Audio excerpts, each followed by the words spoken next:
Okay, y'all, I got a mini story time. And I want to talk about the difference between raising your child on love and tolerating your child. I was a child that was tolerated. And due to that, growing up, I really didn't have a whole lot of self worth, to be honest with you. And so, one of the areas that I struggled in a lot was with boys. Um, I felt like I was the ugly friend. And so, because of that, growing up, I was very male centered. I was very much like, I felt like I was missing out when the boys didn't like me or whatever. And I had a best friend when I was in high school. Like, that was really my dog. We was like this. That was my homegirl. And I'll never forget, she had introduced me to this guy. And she liked the guy. She did. And I was very much made aware that she liked the guy. I don't remember how because it was so many years ago now, but somehow it probably was like through MySpace or something. But I ended up getting this boy's number and I started talking to the boy. And in my insecurity and low self worth and lack of self esteem, I was kind of on some like, well, she ain't got no problem getting niggas. Like, she ain't gonna miss this one. I would try to justify my trash ass behavior, right? And this is why I like talk so much about like learning yourself, knowing yourself, speaking into your children, making sure that your children, no matter what outside says, that your children feel loved and supported and they feel like there's somebody. And so, long story short, I arranged to meet up with this boy, okay? And I have the boy come to my house because my dad was not at home. My dad used to do like comedy back in the day, and so my dad was not home, right? And so at this time, we had just moved into a new apartment and we moved into a loft. And I thought my ass was slick, right?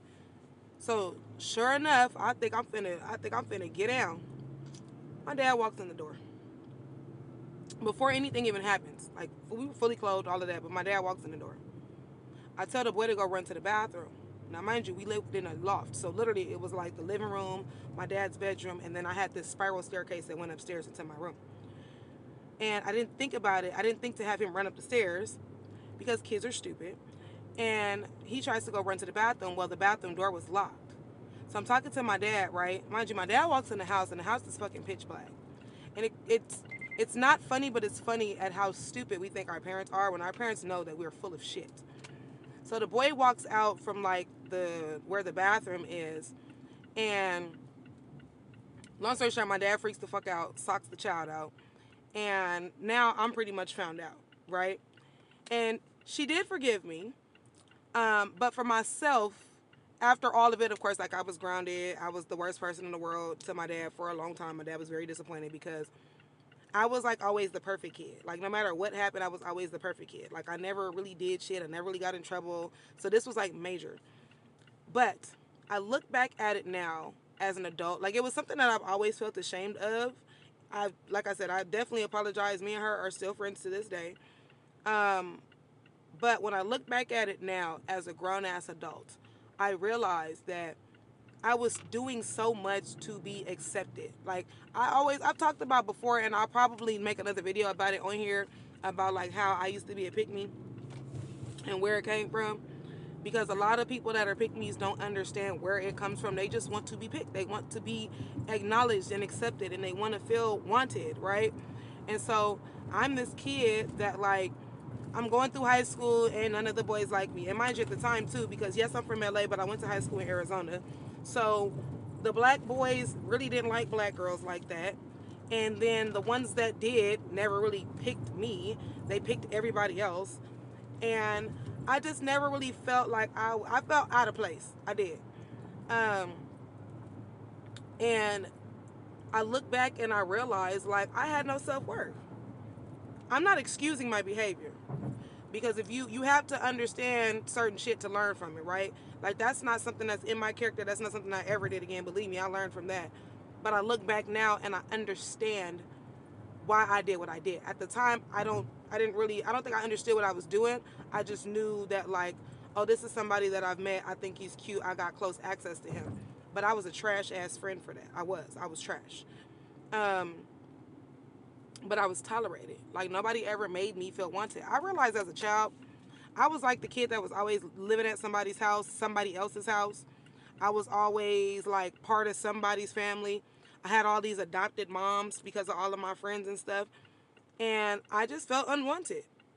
And I realized now there was a lot of situations, and this is why I always preach like, stop, don't tolerate your children.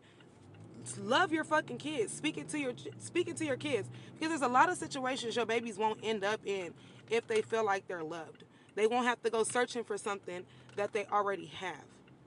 So when it comes to like my daughters know that they're beautiful, but my daughters also know that they're smart. My daughters know that they're funny. My daughters know that they are like, they're everything. They're the sun, the moon, and the fucking stars. I will ask my girls. I'd be like, what would you do if somebody said that you was ugly? And they'd be like, even my 5-year-old would be like, oh, I'd leave her alone because she's not my friend. She said I'm ugly. I never thought that. Like, if you'd have asked even 5-year-old me, because my baby girl is 5. If you would even ask 5-year-old me, like, what would you do if somebody called you ugly? I'd be like, oh, well, I'm used to it already.